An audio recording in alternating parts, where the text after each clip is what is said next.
The heart is a muscular pump. When we look at it, overall, its function is to, again, generate that pressure by squeezing, by contracting. So when the heart contracts, it generates pressure in the heart, so blood flows out. And then it also separates the blood. On the right side of the heart, we know that that blood is pumped when the right ventricle pumps, contracts, it sends it to the lungs. The left side of the heart, when it contracts, the left ventricle, it sends it to the aorta, which goes to the body.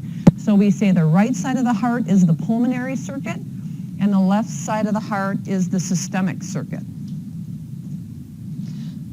So we have one-way blood flow through the heart because of valves. So the key structure that makes sure that blood doesn't go back to where it came from are the presence of those valves. So they close. When blood flows backward, it flows onto those valves and shuts them.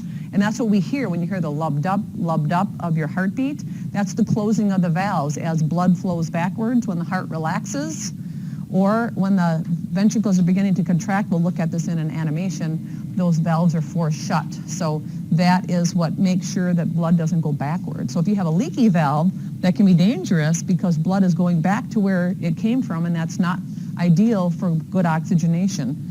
So we'll talk about that too. And then regulating the blood supply. If you're exercising, obviously the heart is going to beat faster and stronger to get that blood to the tissues when you're exercising. When you're laying in bed, the heart's not going to beat as fast and as strong because you're relaxed and the tissues don't need as much oxygen. So it can increase its action, the heart can, based on what the metabolic needs of the body are. For example, needing more oxygen. So it's a two-sided pump. Right side is for the lungs, left side is for the body. So pulmonary is the right side, systemic is what we use as a term, is the left side of the heart. So we talked about this in lab. The heart is in the center of the chest. It's about the size of your fist. And it's slightly tilted to the left. That apex is on the left side, so you can tend to feel that on the right side of your chest. And we can put a stethoscope over that area and get a really good heart rate there. So that's why we put our left hand over the left side of our hearts, because it's tipped to the left where that apex is. We call that pulse an apical pulse because it's over the apex. So the heart is surrounded by a sac called the pericardium. Again, we talked about this in lab. So there's nothing more that you need to know about that for lecture purposes. It's just a review, you know, that it's surrounded by these membranes that keep it separated for infection purposes. We also talked about the epicardium, myocardium, endocardium. Just know that the myocardium is the contracting layer, so that's where the force is generated, that's where the action potentials are generated from cell to cell, is in the myocardium. The epicardium is just a protective layer, and the endocardium just provides a nice smooth surface to reduce friction as blood flows through. So we need a really slippery, smooth surface so blood doesn't get stuck or settle or clot, right? But if someone has endocarditis, an inflammation of that membrane lining the chambers, that can be dangerous and can affect the heart function. So that's a very serious condition, and it can happen when there is some kind of infection in the body.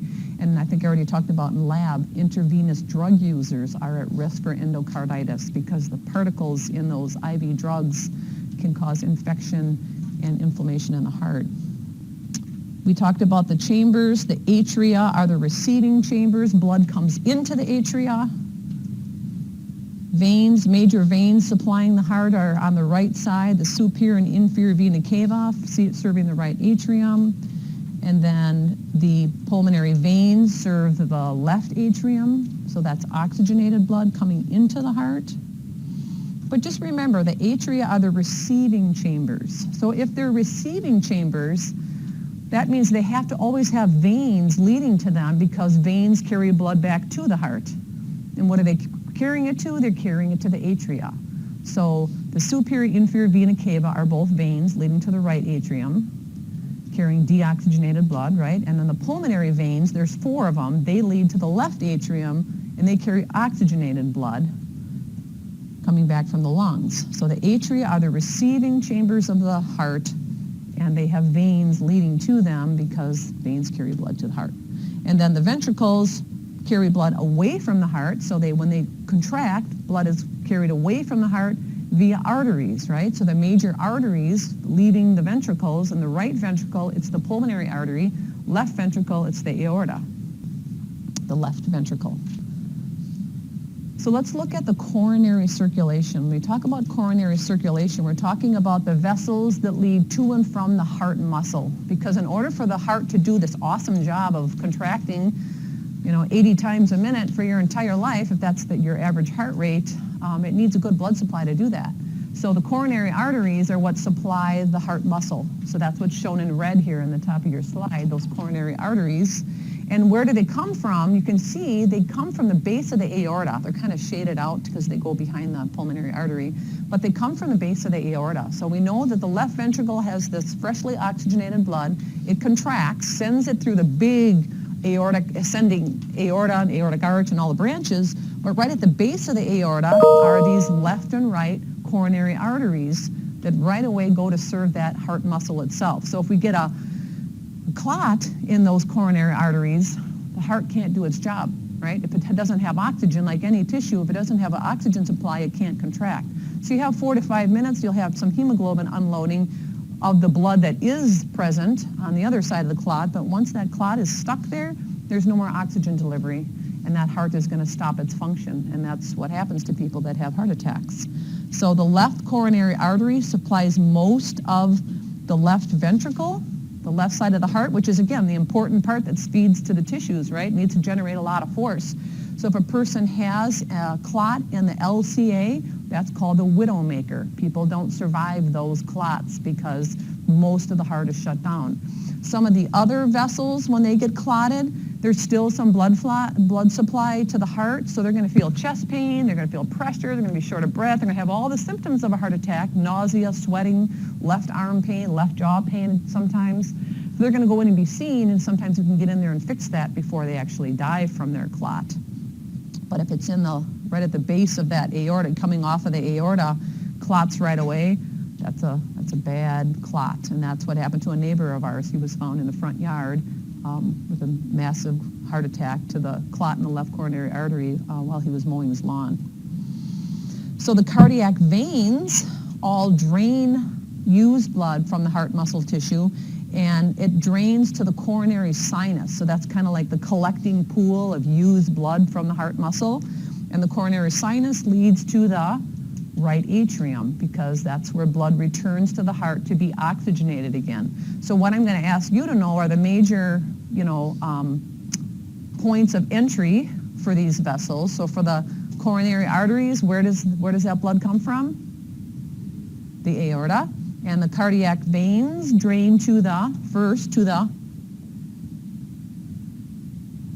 coronary sinus and then to the right atrium. So those are the two major parts I want you to know for the cardiac veins, the coronary sinus and the right atrium. Okay, so myocardial infarction is, or MI that's called, it means to plug or cram, so it's referring to a clot. It's from the Latin term. And angina, or angina, depending who you talk to, is due to lactic acid buildup when there's a clot and the body can't undergo, those cells, those cardiac muscle cells can't undergo regular aerobic metabolism because there's no oxygen, so they switch over to lactic acid fermentation to produce a little bit of ATP, but it's not enough to keep the heart going and the muscles of the body moving, so people are very short of breath. They have that chest pain, pressure. It's not always pain. Some people just feel pressure.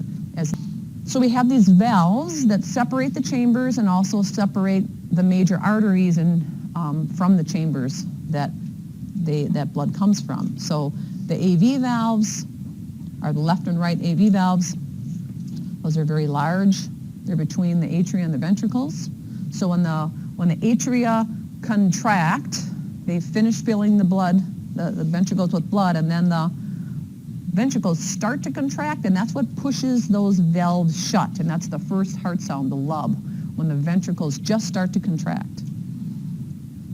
And then we have the valves at the base of the arteries, the aortic valve and the pulmonary valve, and that prevents blood from going back into the left and right ventricles from those vessels.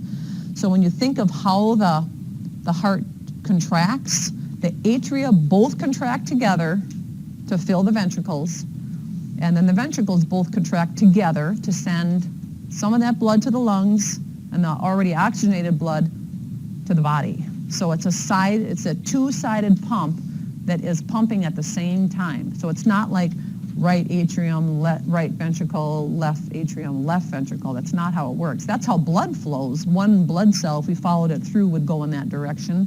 It would go to the lungs too. But when it contracts, if you look at the heart in a person's body, how it operates on a minute-to-minute basis, it's atria both contract, ventricles both contract. So it's a side-by-side muscular pump. And I believe that is also in your worksheet somewhere.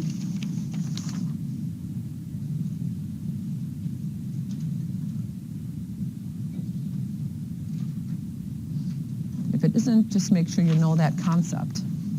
So the valves.